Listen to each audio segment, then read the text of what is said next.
Dan kita mengakui ada kondisi tidak wajib haji. Sebab haji itu bersama pemerintah. Kalau Anda membaca buku-buku akidah, nanti ada pembahasan wal jihadu wal hajju wal jum'ah ma'al imam. Jihad, haji, jumatan bersama pemerintah. Sehingga sepanjang pemerintah belum menutup, status kewajiban itu tidak hilang. Nah, berbeda kalau kemudian beliau memfatwakan statusnya tidak wajib. Nah, pertimbangan beliau memfatwakan statusnya tidak wajib, itu pertimbangannya karena akadnya batil. Maka ada rame-rame di medsos terkait perbedaan pendapat di antara Ustadz dalam memahami pernyataan Ustadz Dr. Irwandi. Pernyataan Dr. Ustadz Irwandi melahirkan perbedaan. Dan kalau kita pahami, beliau tidak hanya memfatwakan tidak wajib, tapi beliau memfatwakan lebih dari itu, batil. Makanya beliau minta tarik saja dananya. Saat ada yang tanya kan, saya sudah daftar sekian tahun, tarik dananya. Fatwa tidak wajib dengan fatwa menarik dana itu beda. Tidak wajib itu tidak sama dengan harus narik dana.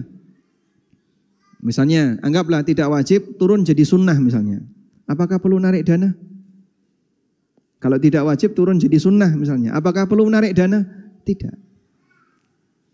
Tapi beliau menyuruh narik dana bukan karena tidak wajib. Lebih dari itu, batil itu. Sehingga yang melakukan akad itu hajinya bermasalah. Nah, pertimbangan kenapa batil? Wallahu alam, suudzon saya. Banyak teman-teman yang kurang paham. Ada satu yang jarang disinggung, yaitu beliau menyebut itu batil karena akad IMFD. IMFD itu apa? Ada yang sudah nonton video beliau? Sudah nonton belum? Sudah nonton? Hah? Riba.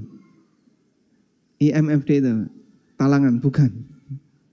Yang sudah nonton video beliau. Beliau menyinggung ini sebenarnya. Tapi kayaknya banyak yang nggak paham. Apa sih Pak? Sudah nonton Pak? Sudah? Nggak ingat? Nah, yang utama yang bikin kenapa akad haji di Indonesia disebut batil karena IMFD ini. Apa Pak IMFD itu? IMF itu apa? International Monetary Fund. IMFD ijarah mausuf fi dhimma. Ijarah mausuf fi dhimma. Nah, akad haji di Indonesia itu akadnya ini, ijarah mausuf fi dhimma. Baik yang reguler maupun yang plus, termasuk juga yang furoda. Tapi dari tiga ini, yang paling jelas furoda. Karena furoda itu hotelnya sudah pasti. Hotelnya furoda itu paling pasti. Hotel, pesawat itu pasti. Sedangkan reguler, hotelnya tidak pasti. Maskapainya juga nggak tahu. Cuman ada dua pilihan. Kalau nggak Saudi ya Garuda. Tapi hotelnya tidak pasti. Nanti mau hotel dekat. Anda misalnya daftar hari ini, untuk 30 tahun ke depan hotelnya mana? Ya wallahu a'lam.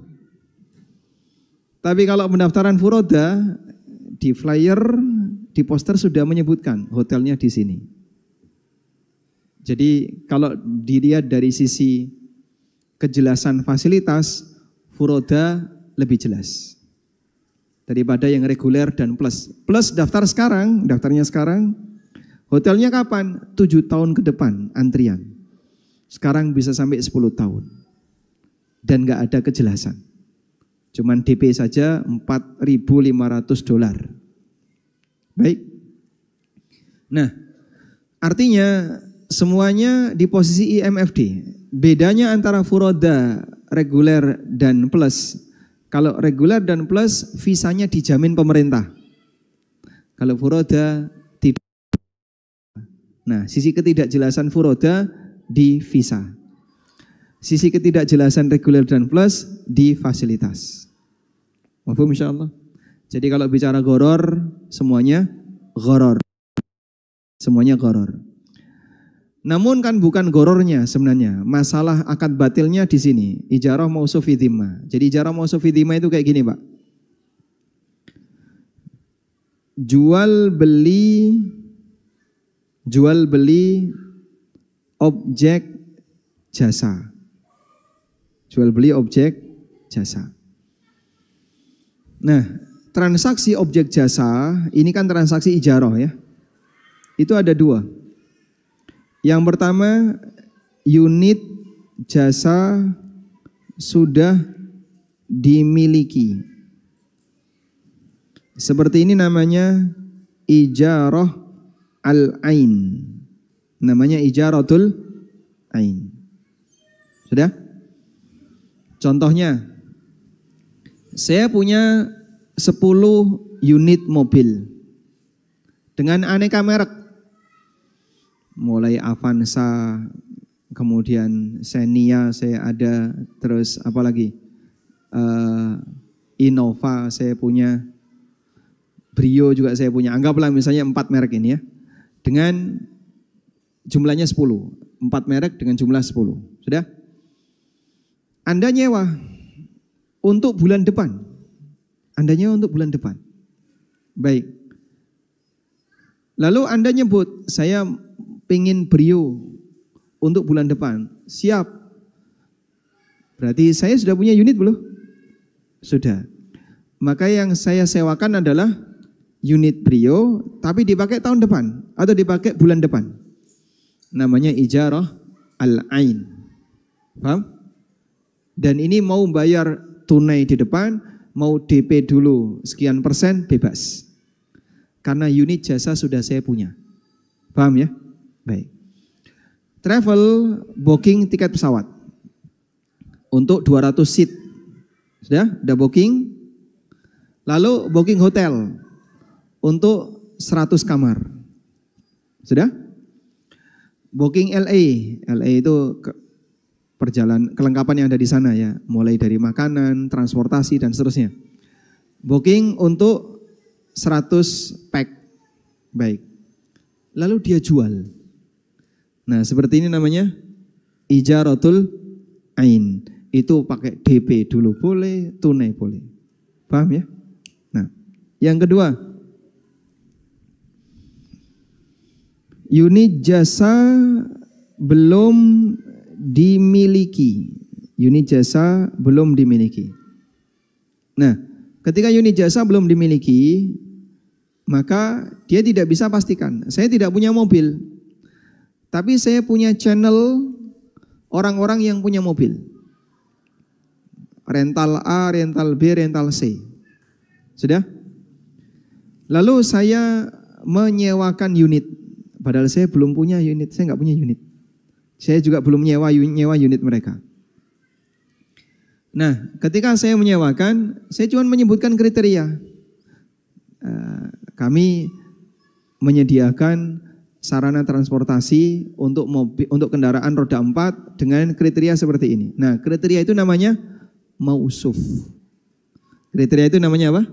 Mausuf. Saya sampaikan berdasarkan kriteria. Sehingga unit jasa yang belum dimiliki ini dijual berdasarkan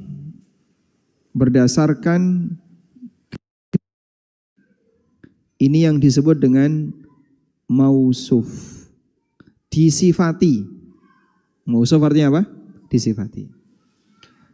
Travel belum booking pesawat, belum booking hotel dan seterusnya.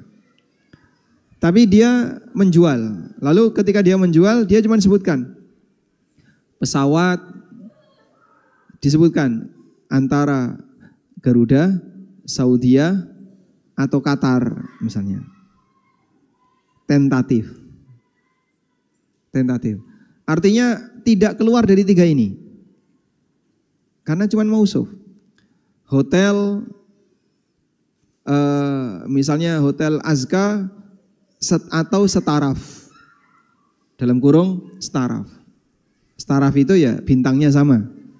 Misalnya sama-sama bintang 4 atau sama-sama bintang 5. Perjalanan 9 hari. Kemudian apalagi fasilitas disebutkan. Padahal dia nggak punya itu semua. Tapi dia sudah jualan. Itu namanya ijarah dalam tanggungan.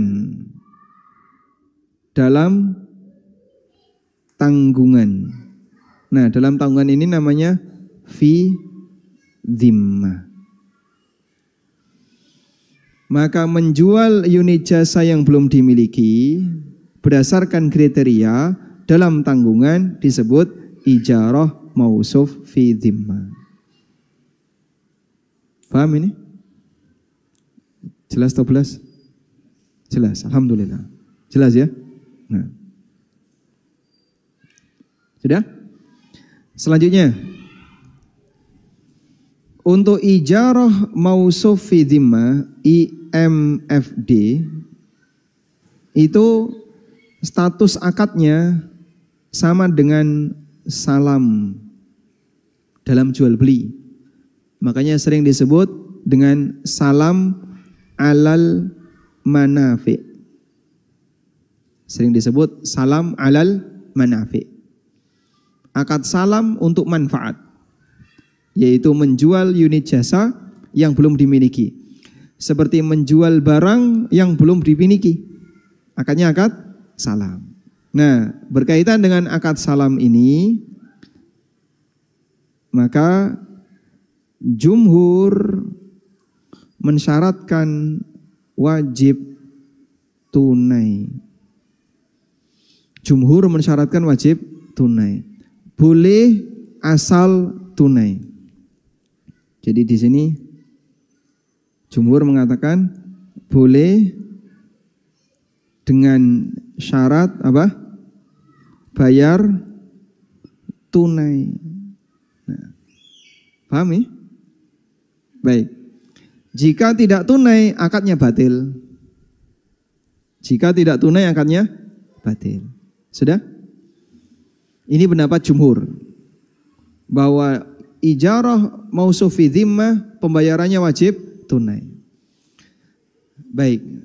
Haji reguler saya daftar sekarang. Itu kan sama dengan ijarah mausuf fi dhimmah ya. Karena pemerintah cuman menjamin ada pesawat sudah. Seperti apa? Wallahu alam. Cuman ada di sana gitu. Ya. Walaupun kriterianya cuman sedikit saja. Pokoknya dapat hotel, dapat pesawat, dapat makan. Pulang nggak mati pokoknya. Ya. Baik. Lalu dalam posisi itu mungkin nggak jamaah bayar tunai. Saya ulang. Dalam haji reguler, begitu daftar bayar tunai mungkin nggak? Nggak mungkin. Cuman bayar 25 juta. Daftar sekarang ya.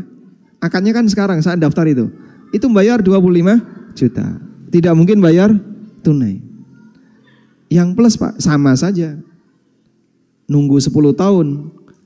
Anda bayar $4.500, sudah DP. Nggak mungkin Anda bayar tunai langsung 25.000, nggak mungkin.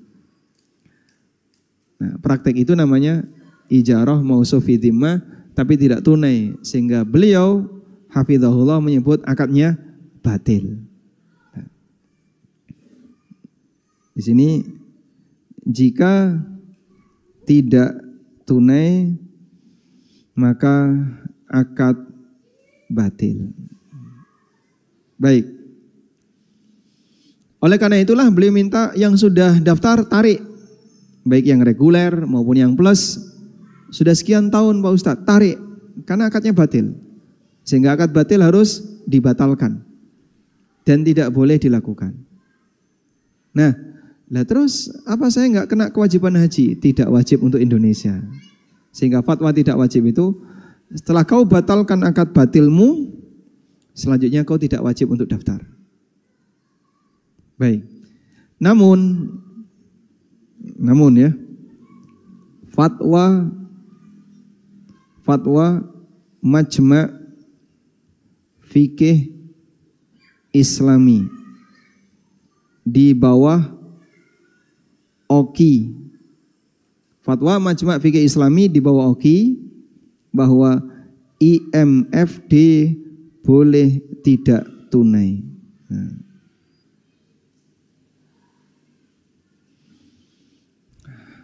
Majma' Fikih Islami, salah satu lembaga fikih internasional, itu kan ada dua. Ada Majma' Fikih Islami di bawah Rabithah Alam Islamiyah, dan ada Majma' Fikih Islami di bawah OKI. Nah, Majma' Fikih Islami di bawah OKI dalam muktamar yang diselenggarakan di Riyadh pernah membahas tentang ijarah mausufi dhimmah untuk membicarakan tentang masalah sukuk, dan mereka menerbitkan satu qoror, satu keputusan bahwa ijarah mausufi dhimmah boleh tidak tunai. Terus gimana Pak kalau boleh tidak tunai? Ya berarti ada khilaf dalam masalah ini. Konsekuensinya akad haji reguler maupun plus yang tidak tunai statusnya bukan akad batil. Statusnya bukan akad batil, sehingga tidak perlu ditarik, boleh dipertahankan. Jika kita mau mengambil fatwa dari Majma' Fikih Islami. Wallahu a'lam. Sehingga dalam hal ini